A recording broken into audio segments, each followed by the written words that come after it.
This is the business news of Georgia and the world in English on TV3. I am Nugzar Ukhadze. How do you do? Last week was crowded with political and economic events in Georgia. The country has its new fourth president and government and the 10th prime minister. In his policy address, the new president touched upon the key issues which he intends to tackle during the period of upcoming 5 years. Messages that appeared in the president's inaugural speech already became the subject of political debates and expert homing in. Margvelashvili called the economic growth a keystone of state policy and noted that it started to recover.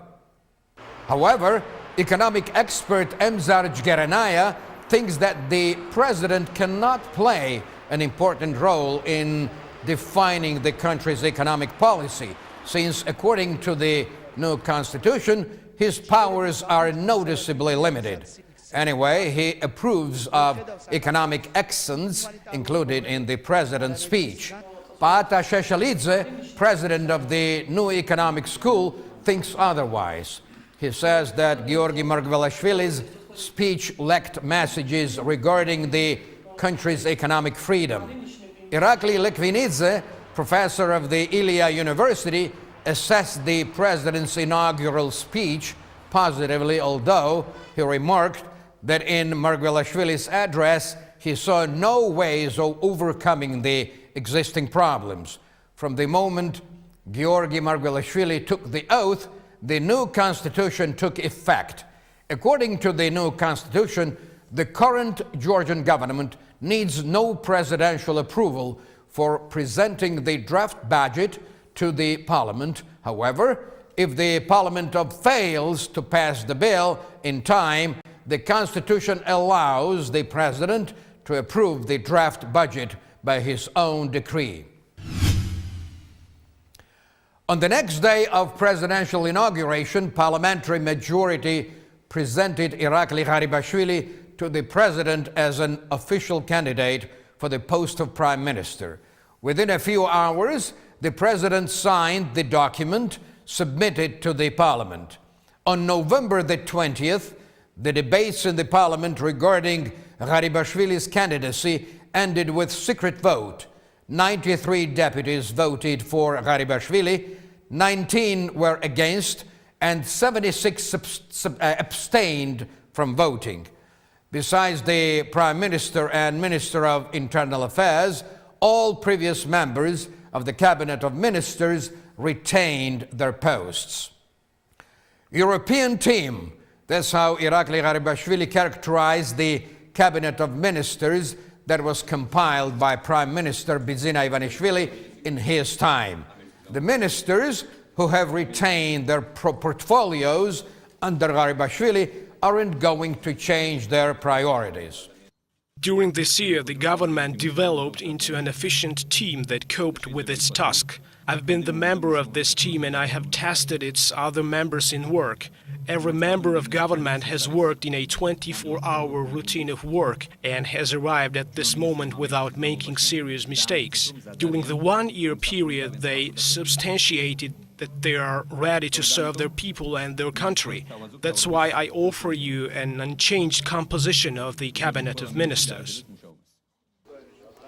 As it was expected, the new Cabinet of Ministers didn't get the support on the part of parliamentary minority. The minority members declared their intention in advance. National Movement views the current composition of government as incompetent and inefficient because the Cabinet of Ministers failed to fulfill its pre-election promises. As a result, the debates in the parliament turned into confrontations and mutual accusations. According to the new constitution, Georgia became a parliamentary republic. Power between the branches of authorities will be distributed in different mode. As per the amendments to the Constitution, the government and the Prime Minister will administer foreign policy, and they are accountable only to the Parliament. In the opinion of parliamentary majority, constitutional amendments ensure the best form of democratic governance. Minister of Finance Nodar Khadouri submitted governmental program to the Financial and Budgetary Committee of the Parliament. Khadouri reported that it will be forbidden to seal up business organizations in advance, suspend its current activity, and execute its seizure. He also touched upon the issue of governmental taxation policy and stressed the scheduled simplification of levy management. Khadouri said that they intend to optimize taxation sanctions. The Internal Revenue Service also plans to limit criminal persecution for certain economic offenses and their decriminalization. According to him, rules of taxing the traders in marketplaces and the street vendors will be put to rights. Citizens of 118 countries of the world will not be allowed to enter Georgia and stay in the country for 360 days without visa. According to the governmental decision, control over issuing entry visas will increase. As per the bill, Georgian visas for foreign citizens will be issued by Georgian diplomatic representations and consulates. Only on special occasions, visas to foreign visitors may be issued at border checkpoints by the Ministry of Internal Affairs. Alexei Petriashvili, Minister of European and Euro-Atlantic Integration, told our TV3 that this governmental initiative will put the immigration processes to order and regulate incoming and outgoing flow of foreign visitors. The former administration explained the need of simplified visa regime by the necessity to boost tourism. At the National Agency of Tourism, they say that the governmental decision envisages revision of only visa and immigration policy. In the words of the head of the State Tourist Agency, Georgi Sigua, the new bill will not interfere with the development of tourism in Georgia. Marina Metravelli, the expert in tourism issues, says that Georgia should work out certain preliminary strategy. This strategy will enable Georgian administration to select the countries which would bring greater benefit to the country. According to her, thanks to its geographic location, Georgia is especially attractive for different criminal groups. At the same time, tourism is the cornerstone of economic development. I welcome these amendments. From the economic viewpoint, the existing rule brought absolutely no benefit to the country. On the contrary, it posed additional dangers to the development of tourism in particular, and the country in general. This way or that way, it probably makes no sense to sacrifice the country's well-being to any of the above-mentioned alternatives.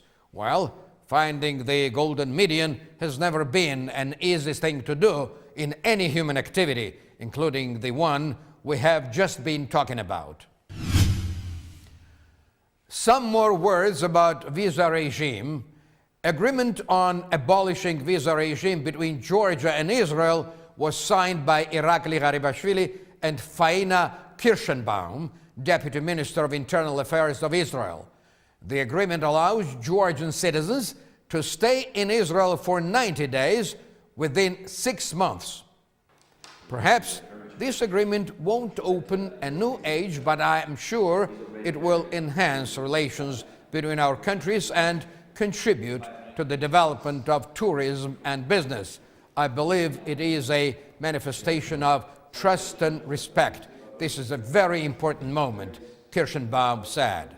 On his part, Irakli Garibashvili called signing of the agreement a historic moment and pointed out that it was a step forward on the path of improving the investment environment.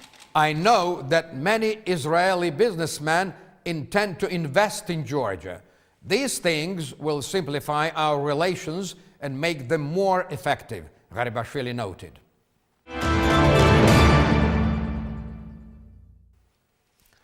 After the one-year pause, Arabian Rakia, the biggest investor in Georgia, intends to resume investments.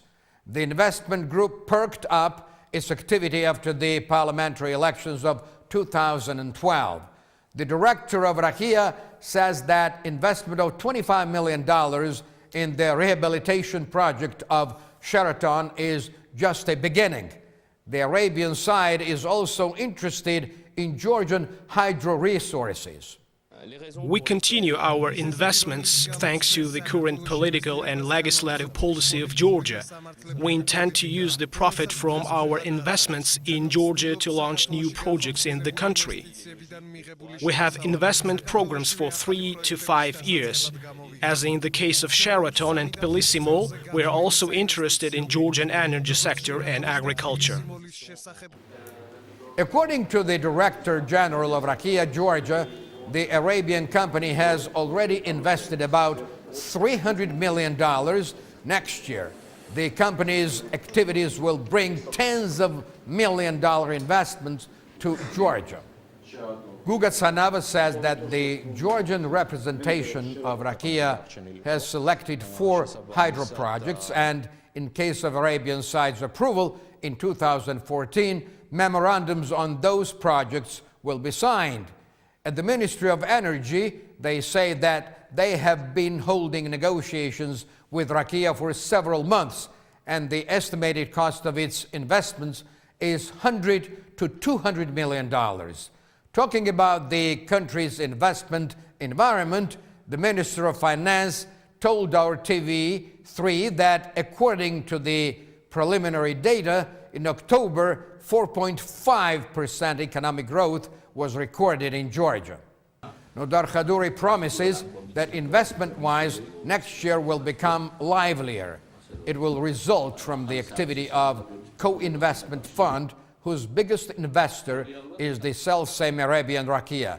Meanwhile, the Minister of Economy insists that based on the data of 10 months, 1% growth of foreign investment was recorded in Georgia. International Monetary Fund completed its work in Georgia. Minister of Finance Nodar Khadouri met with the head of the IMF mission in Tbilisi, Mark Griffiths. They discussed the priorities of the budget of 2014 and the country's microeconomic parameters. Khadouri said that IMF shared the viewpoint of the Georgian government. Next year, IMF forecasts 5% of economic growth for Georgia. Mark Griffiths adds that economic and political stability is needed to achieve the 5% growth. With the support of the blood bank, the blood research laboratory was set up on the territory of the service agency of the Ministry of Internal Affairs. All volunteering donors can yield 20 grams of blood to help the children ailing with leukemia. The persons who yield blood can get his or her blood researched for the purpose of identifying 4 different viruses. Besides, they say at the agency that people, both potential donors and recipients, can have their blood group recorded in the driver's licenses, which may prove useful for rendering prompt medical aid during possible road accidents.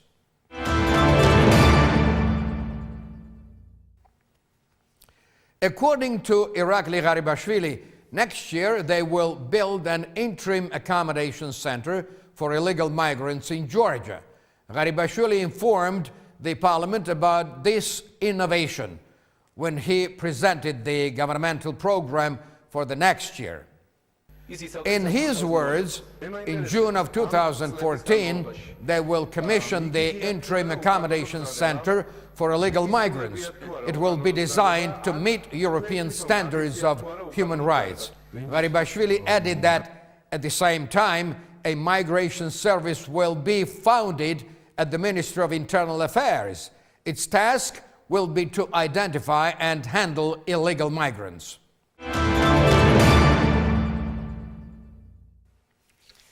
Ukraine has suspended negotiations with the European Union on a landmark trade association agreement that Brussels had hoped would be signed next week.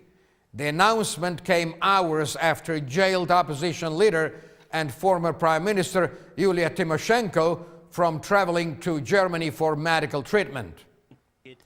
The Tymoshenko case had been a major sticking point in relations between the European Union and Ukraine, with Brussels making her release from jail a precondition before signing the agreement.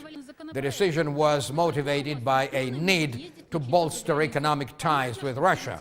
Russia had been putting pressure on Kiev to abandon the deal with the European Union, hoping instead to attract Ukraine into a customs union with it and other former Soviet states. Today, Ukraine's President Viktor Yanukovych proposed a trilateral trade commission made up of Ukraine, the European Union, and Russia.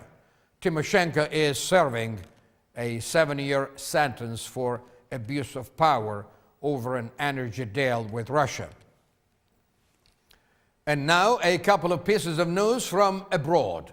President of Uruguay has attracted a worldwide interest thanks to his unassuming way of life.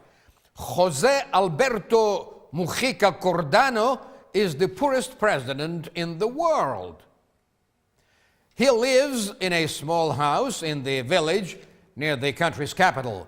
He and his wife work in the farm, growing agricultural products and tending to domestic animals and poultry. The 77-year-old Uruguayan president is content with his lifestyle. Jose Mujica's monthly salary is $12,000. He spends its 90% on charity, though. He is immensely popular among Uruguay's population. Mujica, lovingly nicknamed as Pepe, meets the locals once a week and helps them overcome their problems. Only 2 policemen guard him and his family. That's as many as he thinks he needs to survive. What a man to emulate. What a man. Gentlemen, at the end of the week, crowded with political and economic news, the company Annex offers you a surprise for your beloved ladies. Make your darlings happy and let your dreams come true. Our correspondent Kote Musidze reports from shopping center Tbilisi Mall. Nowadays, pearl is not a very expensive precious stone, but an exotic way to take it from a shell is a quite exciting process. In the recently opened Tbilisi Mall, we can experience this attractive procedure. There are 5 major colors of pearl that can be found in the shell. White color is for wisdom, cream for success, peach for health, gold for wealth, and lavender for love. This wish pearl comes in an attractive gift package, thus making it a perfect gift for a special person. Last year, it dawned upon me to bring this product to Georgia. My friend, who lives in Greece, presented my wife with this original thing. We liked it so much that I decided to introduce it to Georgia. I was told that it is a user-approved product in several European countries, and it enjoys immense popularity there. The sale will go on for 2 months. We tied it in with the New Year's stint. They say the dreams come true in the new year. Precious stones are said to have magical traits. The pearl is a sign of happiness in Japan and a sign of wealth in China. You confide wish to this pearl. Owner should not give the locket away. It is yours and you must wear it until this wish comes true. This is my pearl and I will present it to someone very special. Thanks. Folks, isn't this wonderful? I wish I were there too. That's all this morning. Thank you so much for watching the business news of Georgia and the world in English on TV3. I am Nugzar Ukhadze. You'll see the rerun of this program tonight at 11 a.m. Until then, have a great day.